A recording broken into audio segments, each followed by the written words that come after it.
اعوذ باللہ من الشیطان الرجیم بسم اللہ الرحمن الرحیم۔ دوستو، بزرگوں، عزیزو، السلام علیکم ورحمۃ اللہ وبرکاتہ۔ اللہ رب العزت نے انسان کو حکم دیا کہ تو دنیا میں جا کر میرا ہو کے رہنا، صرف میرا ہو کر رہنا، تو اور کسی کا نہ ہونا، اور جو میرے نیک صالح بندے ہوں گے تو ان کی محفلوں میں بیٹھنا، ان سے میری توحید سننا اور میرے حکموں پر سن کے عمل کرنا، اور تو مجھے ہی سجدہ کرنا، میری عبادت کرنی، میرا ذکر کرنا، میری تعریف کرنی، میرے سوا کسی کی تعریف نہیں کرنی، میرے سوا کسی کو سجدہ نہ کرنا، میرے سوا کسی کی بندگی نہ کرنا، تو صرف میرا ہو کر رہ جانا، تو صرف میرا ہونا، تو اور کسی کا نہیں ہونا۔ یہ میں گوارا ہی نہیں کرتا کہ تو اور کسی کی عبادت کرے، تو اور کسی کو سجدہ کرے، تو اور کسی کی تعریف کرے، تو صرف میری تعریف کر، میری بندگی کر،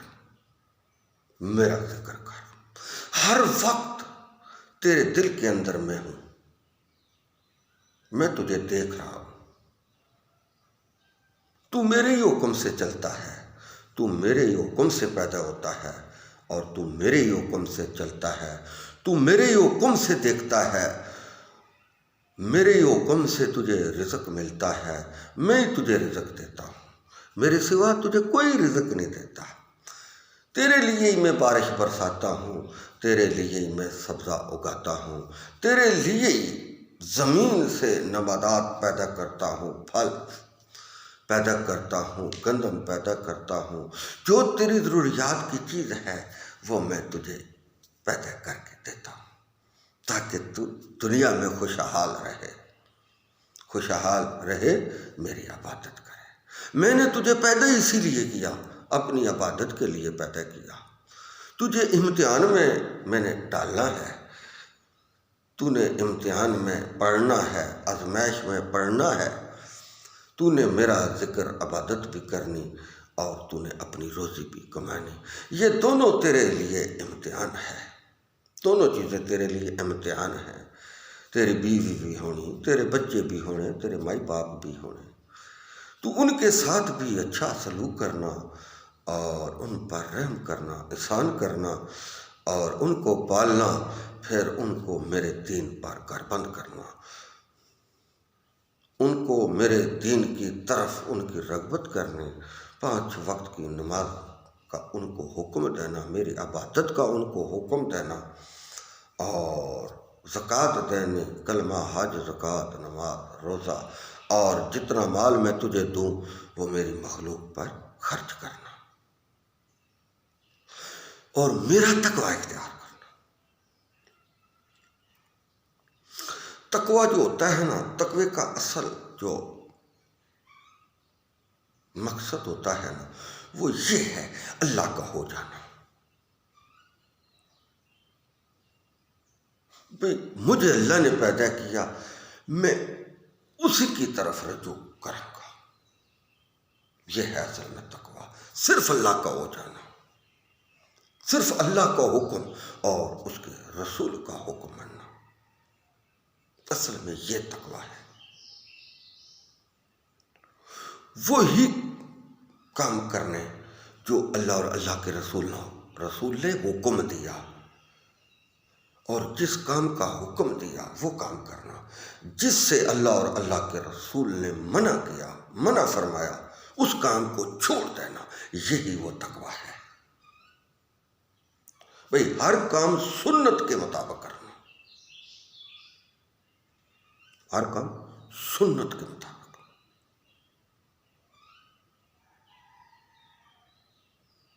جس طرح اللہ کے نبی صلی اللہ علیہ وسلم نے حکم فرمایا عبادت کا، اسی طرح عبادت کرنا، جس طرح ذکر کا حکم فرمایا اس طرح ذکر کرنا، جس طرح نماز پڑھنے کا حکم فرمایا اسی طرح نماز پڑھنا، جس طرح زکوٰۃ کا حکم فرمایا اسی طرح زکوٰۃ کرنا،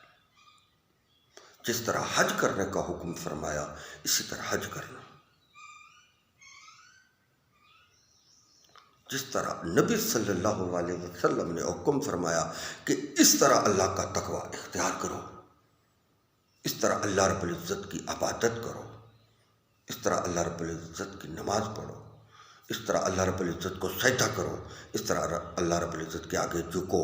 اس طرح اللہ رب العزت سے مانگو۔ بھائی ہر جو بھی ہم نے عبادت کرنی ہے تو سنت کے مطابق کرنی ہے۔ اگر ہم نماز جس طرح اللہ کے نبی نے حکم دیا کہ اس طرح نماز پڑھو، اگر ہم اس طرح نہیں پڑھیں گے تو وہ قابل قبول نہیں ہوگی، یا اس طرح اللہ کی تسبیح کرو، ہم اس طرح کریں گے تو ہمارا ذکر قبول ہوگا۔ اللہ کے نبی نے جس طرح ہمیں حکم فرمایا کہ اس طرح اللہ کے آگے جھکو، اللہ کے سوا کسی سے نہ مانگو، تو پھر ہم کیسے کسی سے مانگ سکتے، کسی دوسرے سے مانگ سکتے، جب ہمیں اللہ کے نبی صلی اللہ علیہ وسلم نے منع فرمایا کہ اللہ کے سوا کسی سے نہ مانگو، اللہ کے سوا کسی کے آگے نہ جھکو، اللہ کے سوا کسی کی بندگی نہ کرو، اللہ کے سوا کسی کا ذکر نہ کرو، صرف اللہ کا تقوی اختیار کرو، اللہ اور اللہ کے رسول پر پختہ ایمان رکھو، جان سے عزیز سمجھو، اللہ کے نبی کو اولاد سے عزیز سمجھو، قربان کر دو، اپنی جان سے بھی زیادہ عزیز سمجھو، ہر چیز اللہ کے نبی پر قربان کر دو، تو پھر تمہارا پختہ ایمان ہوگا۔ اگر ہم جس طرح اللہ کے نبی نے حکم دیا، اگر ہم اس طرح نماز نہیں پڑھتے تو ہماری نماز قابل قبول نہیں ہے۔ جس طرح کہ ہم کو اللہ کے نبی نے حکم دیا کہ اس طرح زکوٰۃ دو، اتنی زکوٰۃ دو، تو اگر ہم اس طرح نہیں زکوٰۃ دیں گے، نہیں نکالیں گے اپنے مال میں سے، تو ہمارا مال پاک نہیں ہو سکتا۔ بھائی ہر کام سنت کے مطابق کرنا، ہر چیز سنت کے مطابق، ذکر و عبادت سنت کے مطابق،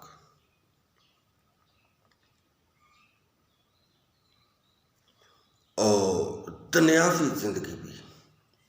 جس کا ہمیں جس طرح اللہ کے نبی نے حکم دیا کہ اس طرح زندگی گزارو، تو ہم اسی طرح زندگی گزارنے کے پابند ہیں۔ اسلام کے اندر جو بھی داخل ہوتا ہے وہ سب سے پہلے اس چیز کا عہد کرتا ہے کہ میں زندگی اللہ اور اللہ کے رسول کے احکام کے مطابق گزاروں گا۔ اسلام میں داخل ہونے کا پہلا عہد ہے، اللہ اور اللہ کے رسول کی گواہی دیتا ہے، میں اللہ کو حکم مانوں گا، اس کے رسول کا حکم مانوں گا، جس چیز سے اللہ کا نبی منع فرمائے اس کام کے میں نزدیک تک نہیں جاؤں گا، جس کام کا مجھے حکم دیں گے وہ میں کام کروں گا۔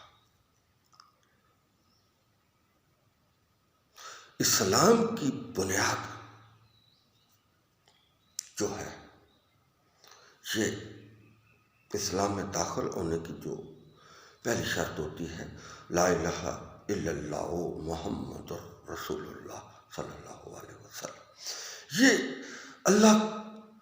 کا تقوی اختیار کرنا، رسالت پر پختہ ایمان کرنا، اللہ اور اللہ کے رسول کے حکم سر خم تسلیم کرنا، یہی وہ اسلام ہے، یہی وہ سارا اسلام ہے کہ ہر کام سنت کے مطابق کرنا، ہر کام سنت کے مطابق، اٹھنا بیٹھنا، کھانا پینا، سہنا بہنا، اللہ کی عبادت کرنا، نماز پڑھنا، ذکر و تکرار کرنا سنت کے مطابق۔ اللہ کے نبی صلی اللہ علیہ وسلم نے ہر چیز کو، ہر اللہ کے حکم کو مخلوق خدا کے سامنے کھول کھول کر بیان فرمایا۔ اگر تم اس طرح زندگی گزارو گے تو تمہیں جنت ملے گی۔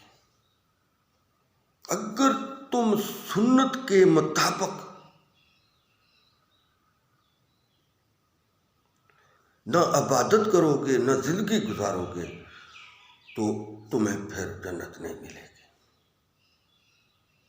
جنت اتنی سوکھی نہیں ملتی۔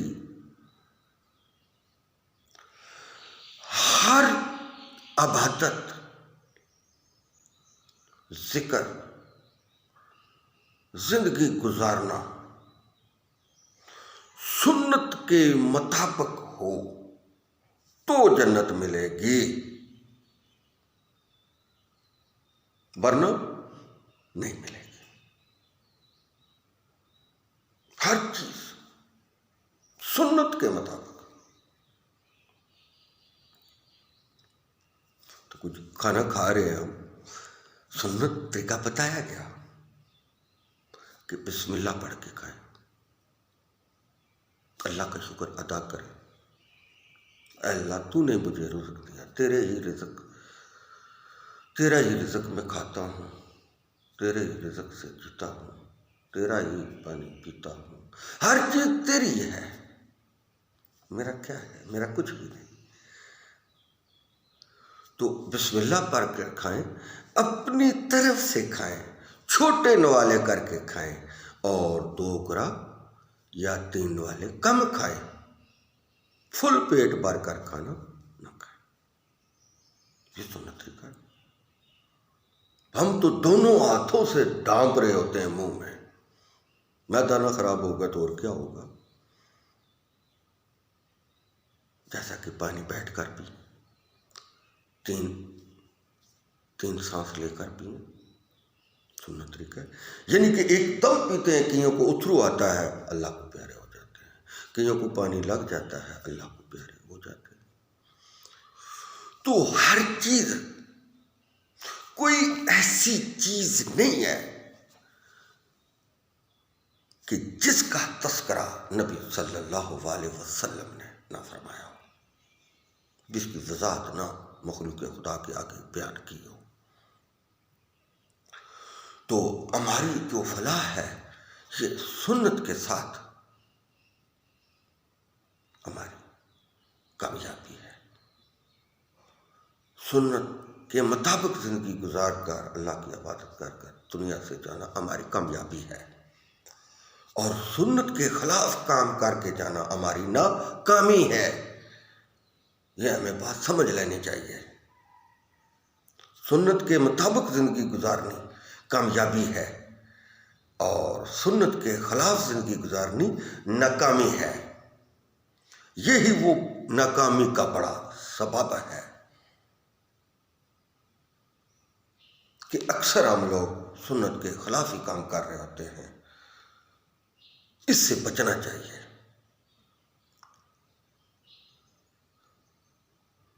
اللہ اور اللہ کے رسول نے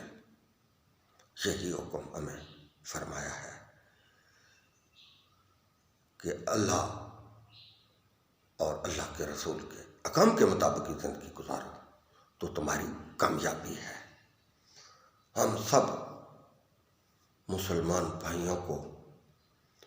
مخلوق خدا کو اللہ اور اللہ کے رسول کے احکام کے مطابق زندگی گزارنے کی اللہ رب العزت توفیق عطا فرمائے۔ سیدھا راستہ وہی ہے جو اللہ اور اللہ کے رسول نے بتایا باقی سب راستے ٹیڑھے ہیں، ان کی کوئی حیثیت نہیں، پھر پھرا کے جنت میں یعنی کہ دوزخ کا مزہ چکھ کر۔ عقل مند اور سیدھے راستے پر وہی شخص ہے یقیناً جو سنت کے مطابق زندگی گزار کر اس دنیا فانی سے چلا جاتا ہے۔ وآخر دعوانا ان الحمد للہ رب العالمین۔